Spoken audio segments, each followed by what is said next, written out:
सदा भवानी दायिनी सन्मुख आदि गणेश। पांच देव रक्षा करें सो ब्रह्मा विष्णु महेश। बोली शंकर भगवान की जय। आप श्रवण कर रहे हैं श्रावण मात्यम मास कथा। तो आइए श्रवण करते हैं 9वां अध्याय शुक्रवार की कथा। भगवान शंकर ने सनत कुमार से कहा, अब मैं तुम्हें शुक्रवार की कथा कहता हूँ, जिसे सुनकर प्राणी समस्त विपत्तियों से छूट जाता है।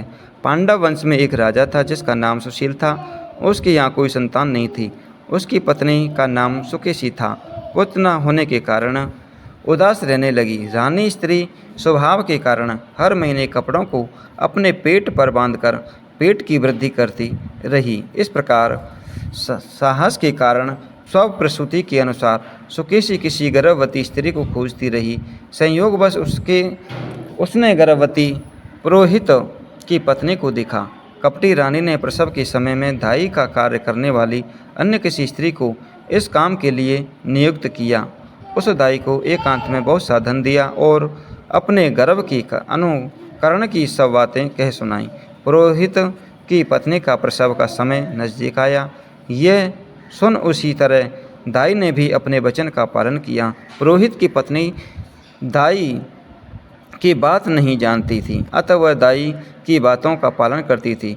दाई ने पुरोहित की स्त्री की नेत्रों पर पट्टी बांधी और उसके उत्पन्न हुए पुत्र को रानी के पास भेज दिया। इस प्रकार रानी के पास उस पुरोहितानी के पुत्र के पहुंच जाने की किसी को कानों कान खबर न हुई। इस नाटक को कोई न जान सका। रानी ने अपनी दासियों द्वारा राजा को खबर करा दी कि उनके यहाँ लड़का पैदा हुआ है। इधर दाई ने पुरोहितानी के नेत्रों से पट्टी खोल दी और वह अपने साथ मांस की एक पिंडी लाई थी। दाई ने पुरोहितानी को वह मांस की पिंडी दिखाते हुए कहा, यह अनिष्ट हुआ है। आपने अपने पति से इसकी शांति करवाना। पुत्र नहीं हुआ तो सही, ना सही तुम्हारे प्राण तो बच गए। पुरोहितानी की स्त्री सोचने लगी, कहीं दाई ने मेरे साथ छल कपट तो नहीं किया।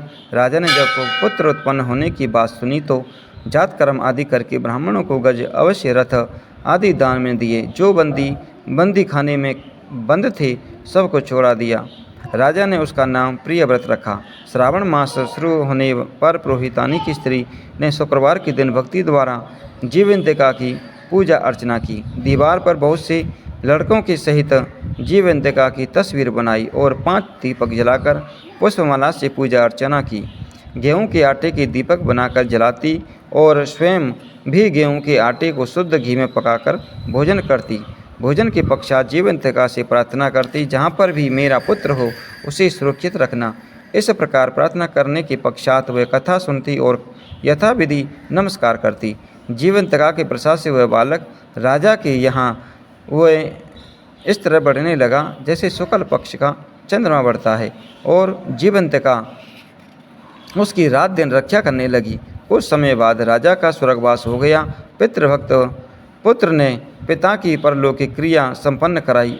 इसके बाद मंत्रिमंडल ने उसको राज सिंहासन पर बैठा दिया। उसने कुछ काल तक राज्य का शासन किया।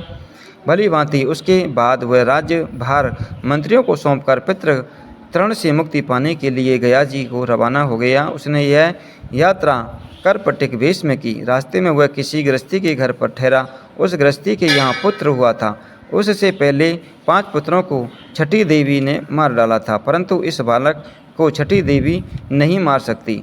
राजा के वहाँ रहने के कारण जीवंतिका देवी उसकी रक्षा कर रही थी।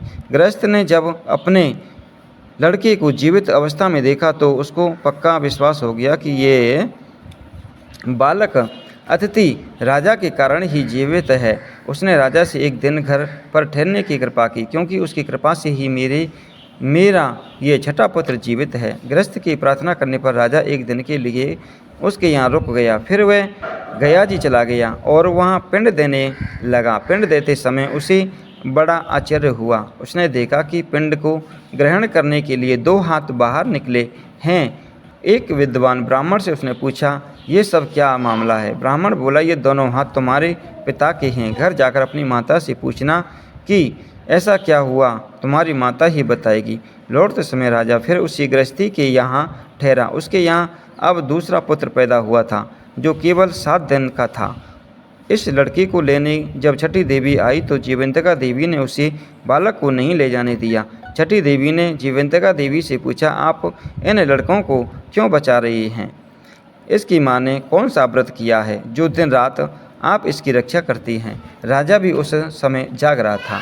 वह दोनों देवियों की बात सुन रहा था। वह नींद का बहाना करके पड़ा रहा। जीवंतिका बोली, इसके यहाँ जो अतिथि ठहरा हुआ है उसकी माँ श्रावण महीने में शुक्रवार के दिन मेरा पूजन तथा व्रत नियम अनुसार करती है। वह नियम क्या है और किस प्रकार किया जाता है वह सब तुम्हें बताती हूँ। इसकी राजा माँ उस दिन उसे हरे रंग के वस्त्र और हरे रंग की चूड़ियाँ नहीं पहनती, चावल के धोवन माड़ को कभी नहीं लांघती, हरे पत्तों के मंडप के नीचे नहीं जाती, हरे रंग की साग सब्जी नहीं खाती।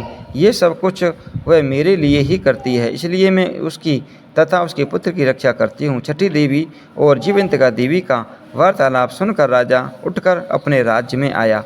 राजा ने अपनी माता से पूछा, हे माता, आप जीवंतिका का व्रत करती हैं तो उसकी विधि क्या है? राजा की माता ने उत्तर दिया, मैं जीवंतिका का व्रत नहीं करती, इसलिए मुझे उसकी विधि का कोई ज्ञान नहीं है। यह सुनकर राजा को बड़ा आश्चर्य हुआ और सोचने लगा कि मेरी माता कौन है। राजा ने गया यात्रा के फल प्रथार्थ ब्राह्मणों तथा सुहागनियों को भोजन कराने की इच्छा प्रकट की। उनके यहाँ हरे वस्त्र, हरी चूड़ियाँ आदि परीक्षार्थ भिजवाई। दूत ने सबके यहाँ संदेशा दिया कि आप सब राजा के यहाँ भोजन करने आए। पुरोहित की पत्नी ने राजदूत से कहा, मैं हरे रंग की कोई चीज़ नहीं लेती। राजा को यह समाचार मिलने पर उसने पुरोहित पत्नी के लिए लाल रंग के वस्त्र और लाल रंग की चूड़ियाँ भेजी। पुरोहितानी पत्नी ने उन चीज़ों को ले लिया और राजमहल में आई। पुरोहितानी पंडितानी को देखकर राजा ने हाथ जोड़कर उसका अभिवादन किया और नियम का पालन करने का कारण पूछा। उसने कहा, इसका कारण